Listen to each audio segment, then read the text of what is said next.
Good afternoon. I am Jose Rivera, and today we will be discussing the organizational design, structure, and change of J.C. Penney.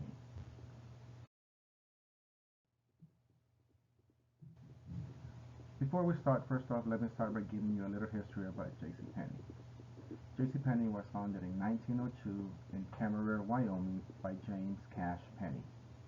He named the first store the Golden Rule. He named it due to their focus of putting customers first and treating them as they would like to be treated. In 1914, the name officially changed to J.C. Penney after becoming fully incorporated. In 1929, it became a publicly traded company and went on the stock exchange just a week before the market crash that caused the Great Depression.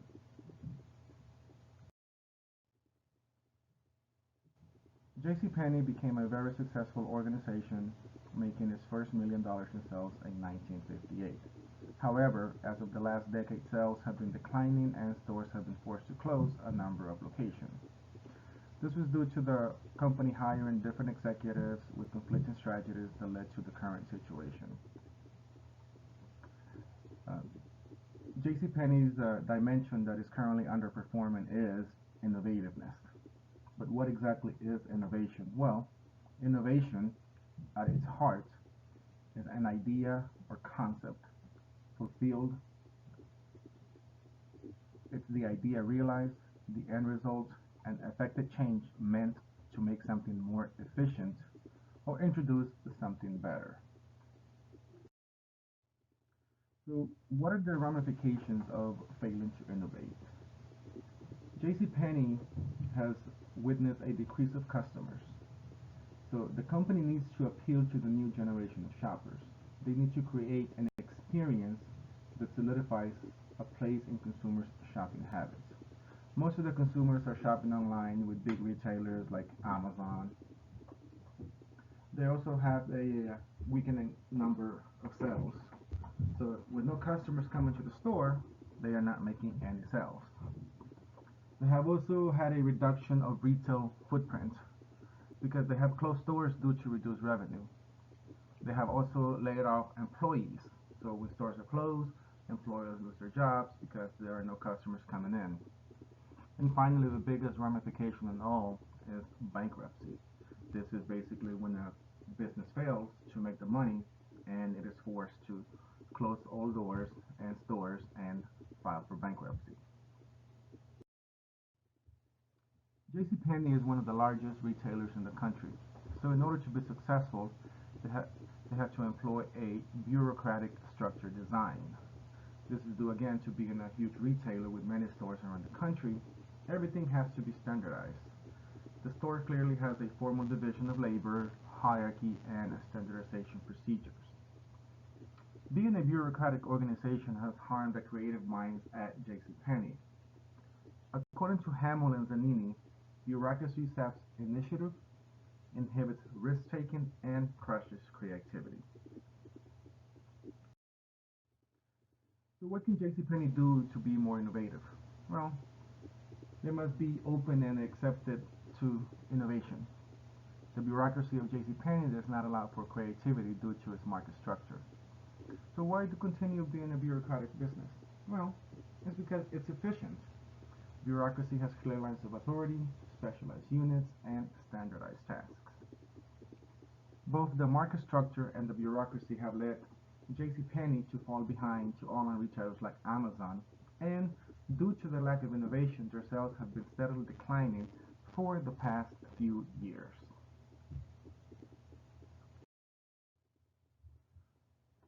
Because JCPenney deals with the selling of clothes and other household goods, they are operated by a market culture. A market culture is adopted when the external environment is hostile, consumers are choosy and value-oriented, the organization focuses on enhancing competitive position, productivity, sales, and profit. The external focus that drives JCPenney are their customers. The retail industry is very competitive, and being number one takes being different from the rest. A market culture can have a major impact on the success of the business. This can lead to increased sales, which results in higher market share, profits. Employees are trained to think about and serve the customers and treating them as they would like to be treated, again going back to the founder's philosophy of the golden rule.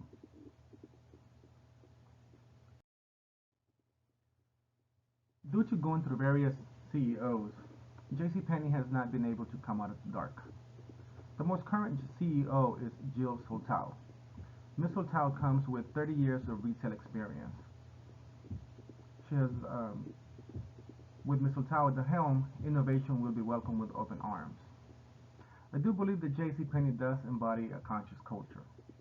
They still believe in the principle of treating others as they would like to be treated. So with this mentality, employers are always striving to meet the customer's needs. During the COVID-19 pandemic, JCPenney has been supporting the local schools in the community by donating masks and shopping bags. This embodies the stakeholder orientation of conscious capitalism. Even though they are going through a rough patch, they still have time to take care of the community where they live and work. How can JCPenney improve its market stake and once again become the retailer it once was? Carter gives us 8 steps to change. In order to create change, JCPenney must first create a sense of urgency. JCPenney needs to light a match to the board and create a bold new statement about the change and importance of immediate action. Second, they need to form a coalition with everyone, starting from the top all the way to the bottom. They need to get support from everyone to ensure that the new change becomes successful.